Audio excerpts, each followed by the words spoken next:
shit, here we go again. Hey, what's up guys, Nick here, welcome back to another video. Of course, in today's video, we're going to be talking about Halo Infinite and the brand new trailer that was just released for it. But I'm not going to be doing a trailer breakdown because, to be honest with you, there are so many of them on YouTube already. Me doing one would add nothing to the conversation. I would just rehash information that everyone else has already spoken about, so I won't be doing a trailer breakdown because it's just not necessary. But what I will be talking about is the idea of Halo Infinite being a spiritual reboot for the Halo franchise, and what this actually means. Is it just them restarting and forgetting everything that's been brought up to this point, or is it them kind of having a fresh take, a fresh break with this game while also remembering everything that has happened from Halo CE all the way up to Halo 5? Chris Lee, who is the head of development of Halo Infinite, put out a waypoint post on the day that the Halo Infinite trailer dropped, kind of going over literally everything you would want to know about this trailer. I could sit here and just read it all word for word for you guys, but I'm not going to do that. I'm going to kind of break it down a little bit and go over the really interesting parts that I found, and also go over what that actually means as a spiritual reboot for the Halo franchise instead of just another game in the series. Now, there is one quote from the post that really caught my eye that I think you guys will find extremely interesting, so let me read this here and let me get your thoughts on this down in the comments. "We don't want to simply build a sequel, we want to build on the story and invention that has gone before and take the gameplay and narrative in bold new directions, while honouring the legacy that fans have fallen in love with for almost 20 years. Now, what this says to me is that Infinite is going to be a chance for 343 to really push the game in directions that we've never seen Halo go for in other games. May this be the art direction, the music, or just how the overall game is with the story. Everything about this is going to push Halo in directions that we've never ever seen before, but it's not going to forget about its roots. It's not going to go so far that we don't even recognize it as a Halo game anymore. I feel like a lot of people felt that way about Halo 4 and Halo 5. Those games were definitely not the most popular Halo games, so Infinite is going to try and please both sides, which is going to be a really difficult task. Pleasing both sides of the classic and modern Halo audiences is almost an impossible task, but with Infinite they're going to try their best. They're going to do their best to rein both sides in to this one game and hopefully give everyone a product that they're happy with. They also did make it very clear in the post that they're not forgetting about Halo 4 and 5, but I will cover that a little bit later on. So it's not just they're kind of washing over those games and just moving on to something new. They do mention that later on. This is not only a game for old fans, but also for new fans to jump in to experience Halo for the first time, and in my opinion this is a great thing. I obviously don't want a Halo game that any new fans that jump in will be very confused and lost. I want everyone to feel like there's something to gain from this, so I want old fans to be happy, but I also want this to introduce a ton of new people into the Halo franchise because this is an amazing series. So obviously the more people playing it, the more people interested in Halo, the overall better that is for everyone. Now, going on to the visual approach of Halo Infinite, they are being led by a man called Nicolas Bouvier. All I'm saying, anyone called Nicolas is a very talented person. That's all I'm saying. I have no bias whatsoever, none at all. But Nicholas, or going by his online identity Sparth, is a very talented man who's been working at 343 for many years, so everything we've seen in the game so far has been kind of led by him. Obviously there's a huge art team that works, but it's all being directed by him. He goes on to say that the fidelity of the Master Chief is the highest it has ever been in a Halo game. It has never looked this good before. The look of the Chief takes inspiration from the past with the color, the texture, and even the detail of the armor itself. And the best part is that all the detail that's being put into the Chief is also being put into everything throughout the game. So if you think the Chief looks good, if you think that he looks absolutely amazing like I do, then everything in this game is about to look incredible, and I cannot wait. A couple examples of this that we got in the trailer were, for example, the assault rifle that you see the Master Chief holding. This looks to be an MA-37 assault rifle, which is the same one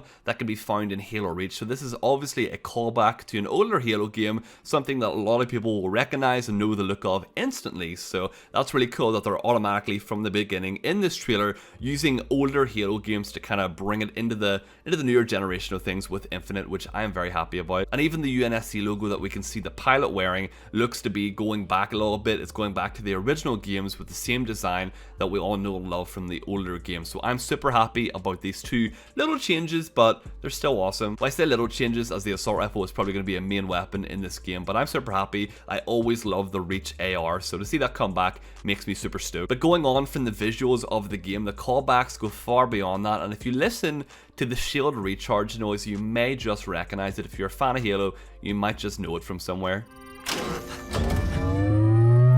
So all these older throwbacks combined into one trailer of the new Halo game make me super excited, because it shows me that 343 are looking to the past to bring them all into the future to make one game that everyone should hopefully, maybe, just maybe, enjoy to some degree. Okay, moving on from that, they go on to talk about the unforgettable music of Halo. Of course, if you play Halo, music is a massive part of it. Everyone knows and loves the monks that sang in the Halo 3 theme. If you think of Halo, you probably think of that. Well, 343 recognize that music is a huge part of any Halo game, and they are making sure they hit the nail on the head with Infinite. So they go on to introduce the new music supervisor, Joel Yarger.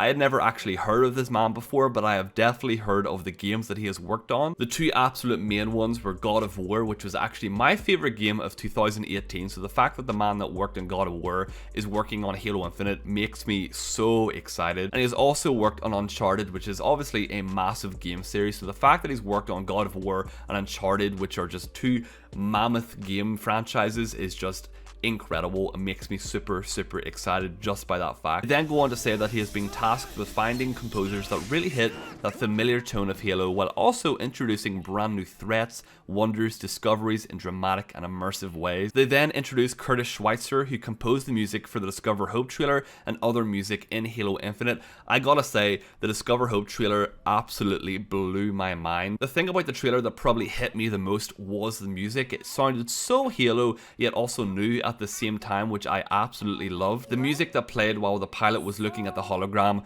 really hit me. Like, I felt so emotional while watching that little scene, and the music had such a massive part to play in that. And then whenever the chief was talking to the pilot and he says we have to fight, the music was so amped up, and I felt like I was kind of there wanting to help the chief battle. The music in the Infinite trailer was just incredible. I'm just so stoked to hear more of it in the future. Okay, so after the music, they talk about the power of slipspace and what this new engine actually means for the game. The reason why they decided to go ahead and build this new engine was to really hit levels of detail that they've always wanted to with a Halo game that was just not possible in previous titles. The previous Halo engine was extremely powerful and it held its own all these years, but eventually an upgrade was needed, and now it's Slipspace's time to shine. So I'm really excited to see what this engine can do. After the Discover Hope trailer came out, I was blown away. It just straight up did not look like a Halo game because it looked that pleasing to the eye. This was only a small glimpse as well. I know it wasn't actual gameplay, but it was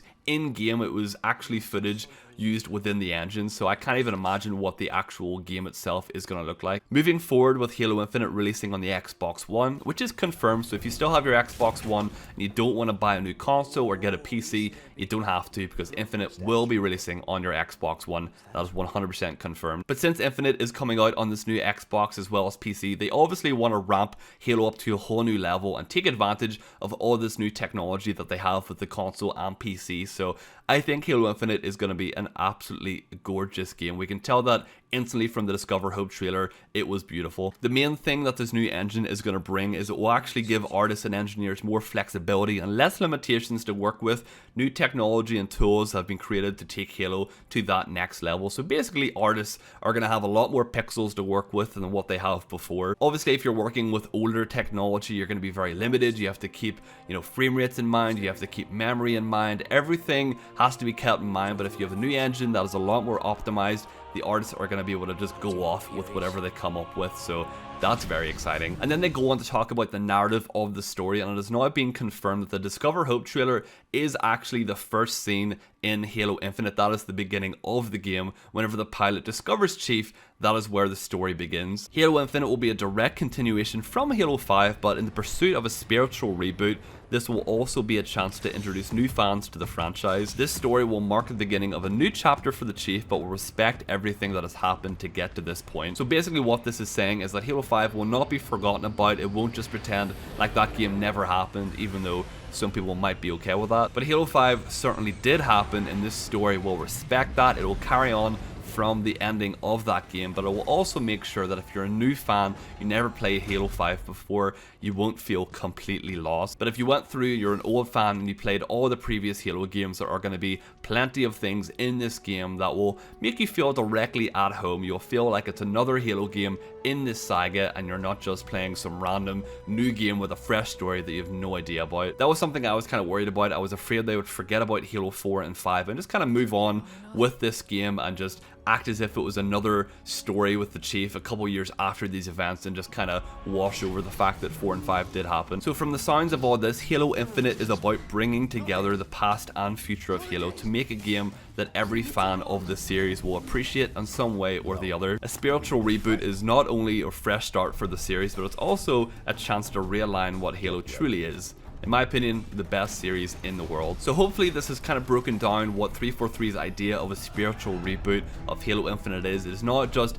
a fresh game where they forget about everything that has happened. It is a way for them to move on with the franchise in a way that respects the past and the future, brings everyone together to make Halo as good as it possibly can, because that's what all of us want in the end. We just want the best game that we can possibly get to play. So I am very, very excited. I wish we did see some gameplay, but if they're not ready, they're not ready. So I'll wait patiently for E3 2020, and then the game will release in holiday 2020, so about a year and a half is what we have to wait. I just have to be very, very patient and we'll get there eventually. But if you guys enjoyed this video, make sure you drop a like down below. I would really appreciate it. Subscribe if you're excited for Halo Infinite and want to see more videos about it in the future. But thank you all so much for checking out my reaction. It is absolutely blowing up right now, which is hilarious and embarrassing at the same time because I reacted like a little baby, but that's okay. It's Halo. But thank you guys so much for watching, and I'll see you in the next one.